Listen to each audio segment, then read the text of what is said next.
El 29 de julio pasado fue declarado el Overshoot Day para el año 2019. ¿Esto qué quiere decir? Que ese día gastamos todos los recursos naturales que teníamos disponibles para todo el año. Paralelo a lo anterior, 11.000 millones de toneladas de hielo se descongelaron en Groenlandia hace solo un par de días. El lío es que ese hielo estaba presupuestado que durara hasta el año 2050. Lo anterior puede sonar dramático, pero la verdad es que nosotros no somos conscientes del impacto que pueden llegar a tener estos indicadores en nuestra vida diaria. Después de todo, el sol sigue brillando sobre nosotros, el mercado es abundante cada vez que vamos los fines de semana y los restaurantes tienen comida deliciosa, además que nuestras mascotas son felices. Sin embargo, no podemos pasar por alto estas cifras y estos indicadores. Hay algo que nosotros podemos empezar a hacer desde este momento y la mejor forma de hacerlo es despertando nuestra conciencia realmente respecto a la forma como nosotros estamos consumiendo y cómo estamos viendo al mundo.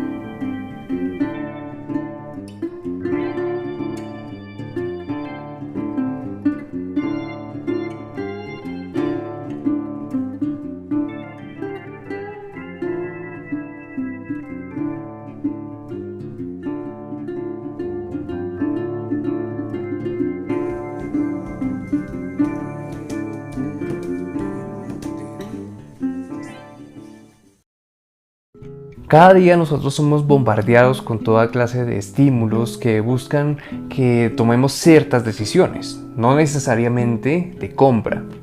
Sin embargo, esas decisiones progresivamente moldean el mundo en el que nos movemos sin que nos demos cuenta. Ideas que precisamente le dan el contexto a todo lo cual nosotros hacemos y desde luego se proyectan en el valor que le damos a objetos como estos.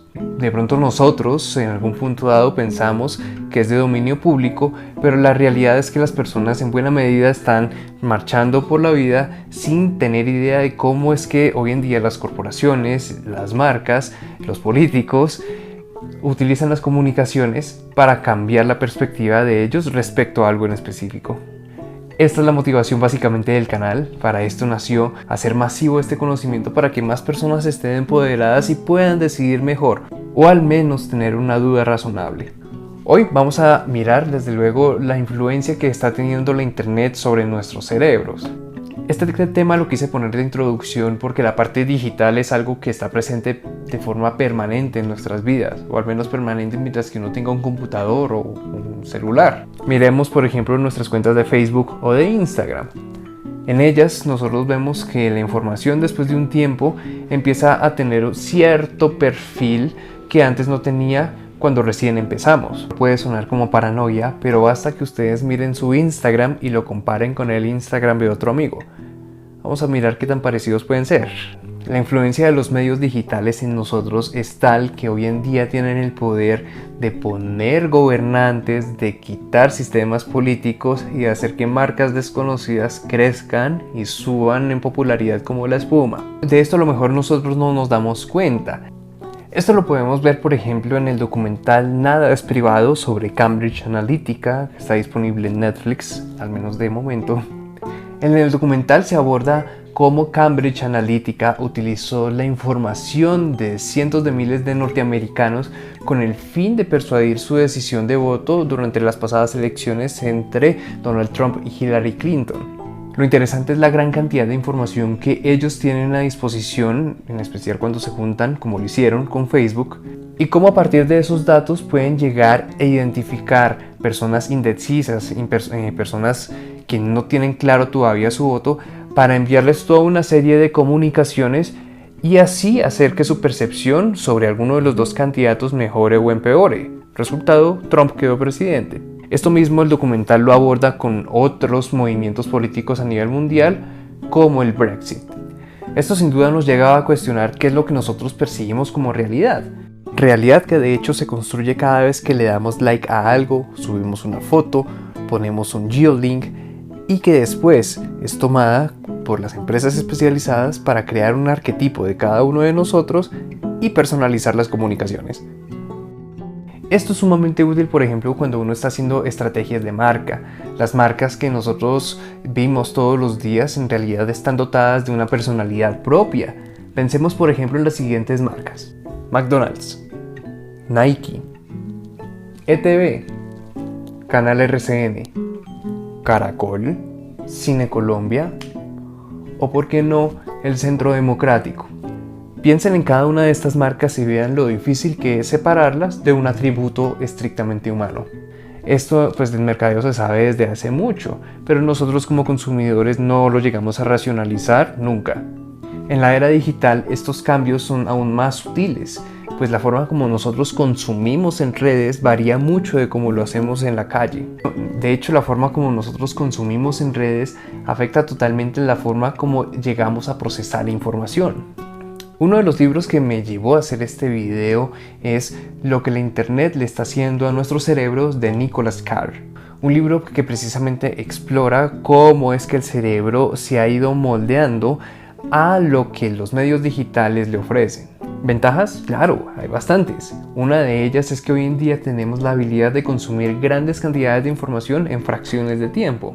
Desventajas, desde luego que las hay.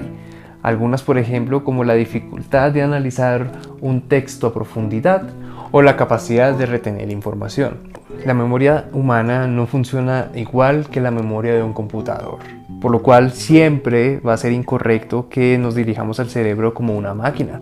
La máquina, el computador, tiene la facultad de coger la información que uno le deja y después volverla a proyectar tal cual como uno la dejó sin perder detalle.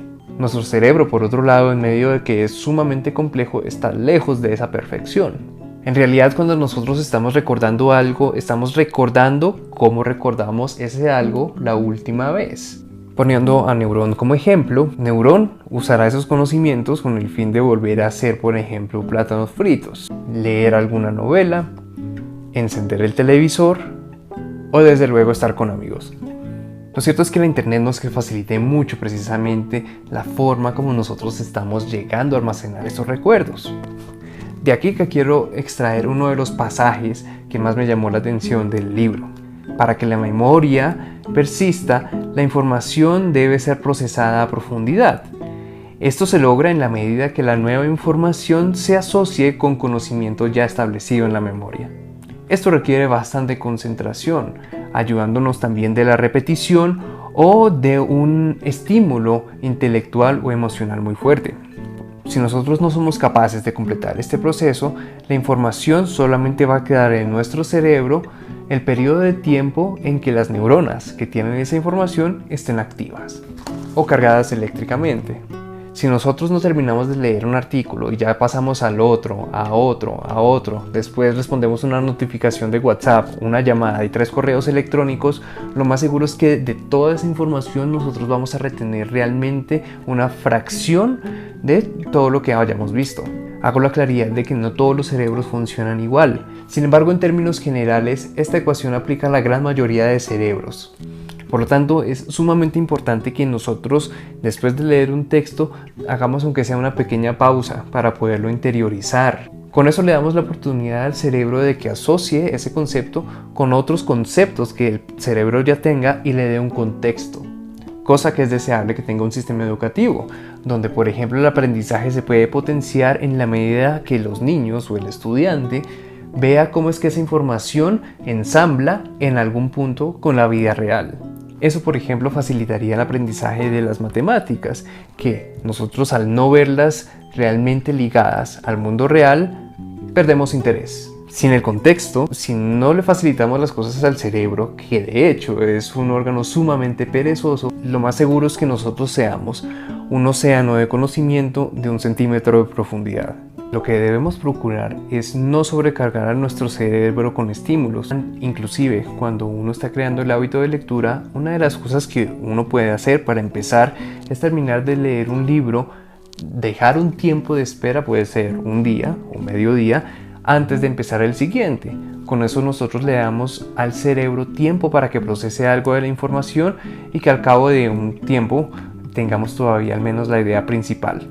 Esta, entre otras muchas cosas, las estaremos viendo en los capítulos siguientes, donde desde luego seguiremos explorando la naturaleza del cerebro, cómo es que interactúa con los medios digitales. También miraremos cómo es que están sucediendo los cambios de consumo, cómo es que también el neuromarketing está haciendo sus aportes o los ha hecho, porque no es una materia nueva, lleva más de 10 años haciéndolo. Y lo más importante aún, ¿qué podemos hacer nosotros para realmente ser consumidores más inteligentes?